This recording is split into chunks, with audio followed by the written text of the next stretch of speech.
Okay, so in this video today we're looking at this little monitor right here. This is the Feelworld F6 PLUS monitor. We're going to be reviewing it. I'm going to tell you what you need to know about this monitor and also why you might want to consider grabbing one of these for yourself if you're a budget filmmaker like me. So let's go. What's going on, beautiful people? My name is Gobina and you're definitely welcome back onto the channel. This video is the first of its type. I have never done a review video before, but it's something that I'm looking to get into as time goes on, to review camera gear and stuff like that. Alright, so we're going to start off with this monitor right here, which is the Feelworld F6 PLUS camera monitor. It is a 5.5-inch monitor which comes with a whole ton of features packed into it. We're going to get into the features at a little bit of time, but for now we just need to know a few things about this monitor itself. This is a disclaimer. I have not been contacted to make this video by Feelworld. Matter of fact, I purchased this with my own money and I just like it. It's a good budget option with regards to what you have out there, so I thought maybe I'll share with you guys. If you're considering, you know, getting a monitor for your filming, then this might be the way to go, as it's affordable and it gives you all the best features that you might need to be able to get the perfect shots for your video. So there you go.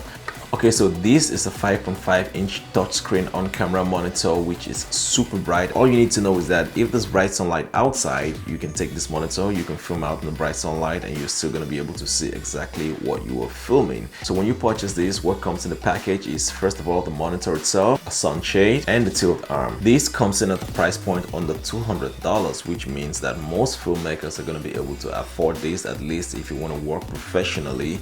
And given the other options that are out there, I think this is by far the best with regards to the features that it offers you. So let's jump into some more details. When you look at the monitor itself, of course, there's a little bit of a compromise when it comes to the build quality because of the price, but at the same time, I don't mind about it because that's okay. You pay for what you get, right?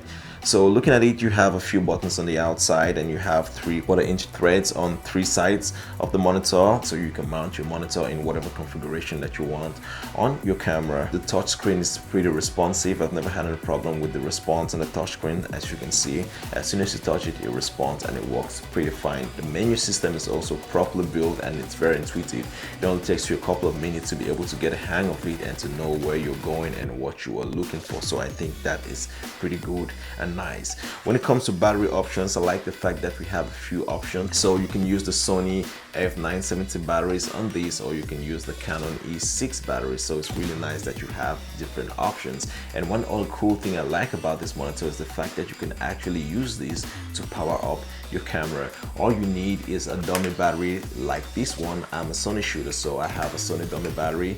Plug into the camera, plug it into your monitor, and you are good to go. But there's one downside when it comes to using this system this way. If you're recording footage and the battery somehow runs out while you're recording, then the footage you're recording at that time is going to get corrupted and there's no way for you to retrieve it. So one thing you want to keep in mind is you want to make sure that you swap the batteries while it shows you an indication that the battery is low. So don't wait until the monitor powers off or you're going to lose that particular video that you're shooting at that time. Having to swap your batteries every now and then is just not cool. It takes some time and it just throws you off your game a little bit. So having a bigger battery and making it last longer is much better. And when it comes to the internal features as well, I think there's quite a lot of features that's going to help you get professional looking footage, some of which help you to better expose your images. I'm talking about the zebras, false color, and the histogram. They're all packed in here and you can use them to properly expose, especially if you're shooting S-Log,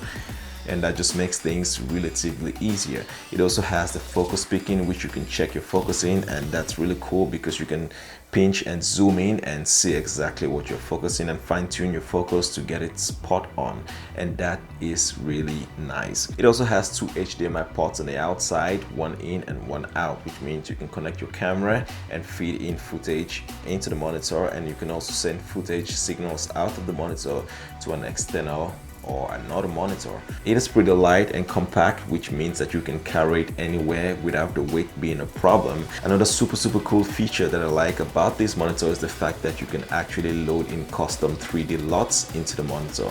So if you look down here, you have an SD card slot which is used for loading in your LUTs and also for updating the firmware of the monitor. So if you load in LUTs into the memory card, whatever LUTs you want to use, 3D LUTs, and then you put it onto the monitor, then you're able to use that LUT to view your footage. If you're shooting S-LUT, then it's gonna make it a little bit more contrasting and give you the colors that you want. That's my 2 cents on this little piece right here.